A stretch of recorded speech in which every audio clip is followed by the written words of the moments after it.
Civilization or Barbarism in Authentic Anthropology by Dr. Cheikh Anta.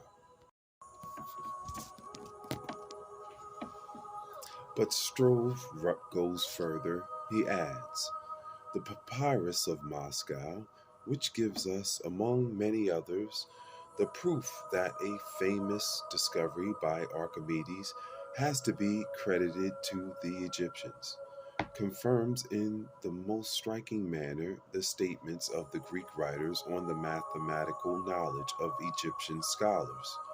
We therefore no longer have any reason to reject the affirmations of the Greek writers, according to whom the Egyptians were the masters of the Greeks in geometry.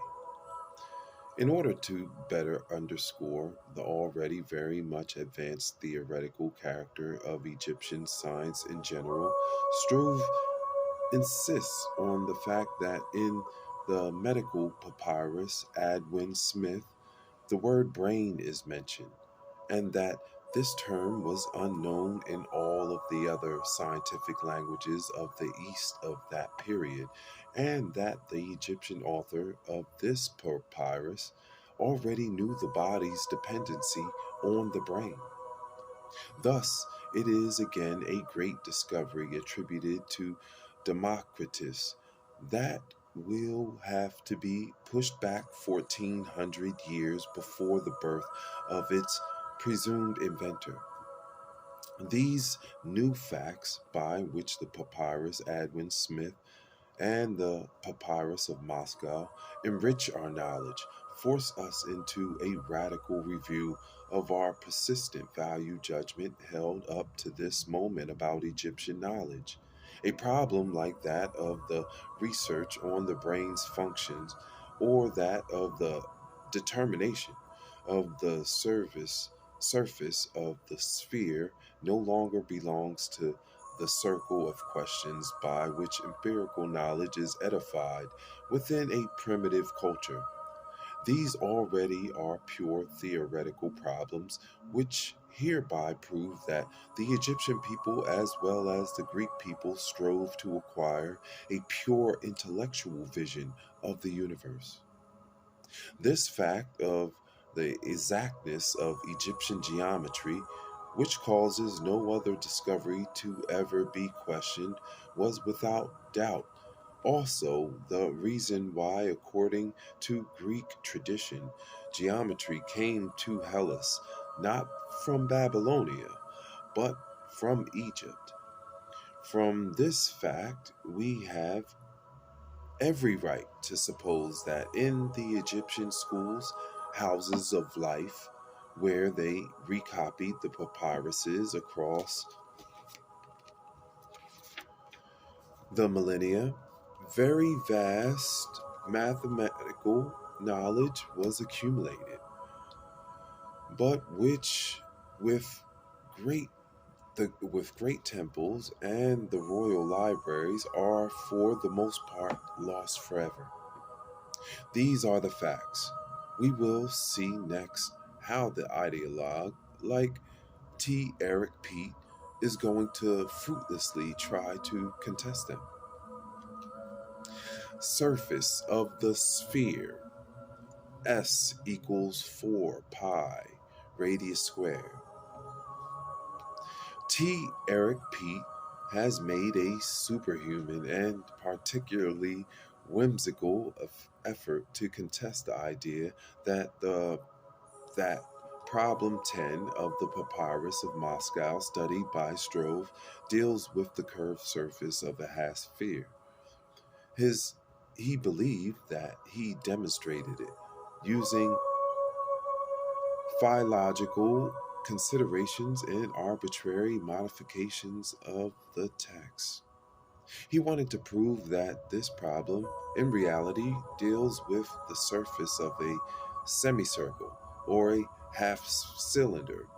Therefore, he did not hesitate with obvious dishonesty to propose arbitrary modifications of the very text of the problem using some fragile philological considerations, as we will see.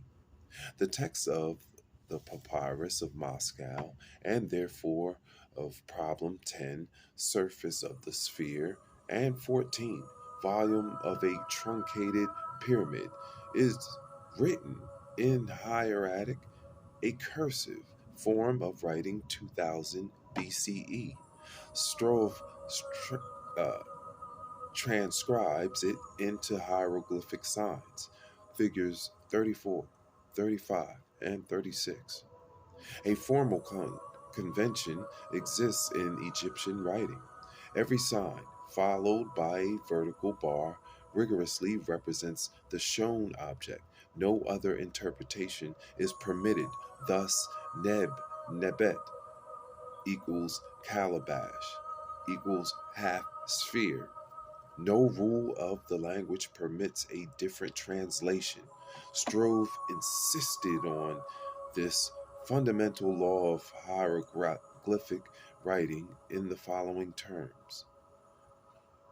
The word is written with a hieroglyph nebet, accompanied by the T of the feminine gender and a vertical bar. This vertical bar indicates that the hieroglyph that it follows designates in the literal sense the thing that it represents. As the hieroglyph neb represents a basket in the form of a half sphere, the word nebet here signifies in exercise 10 a basket.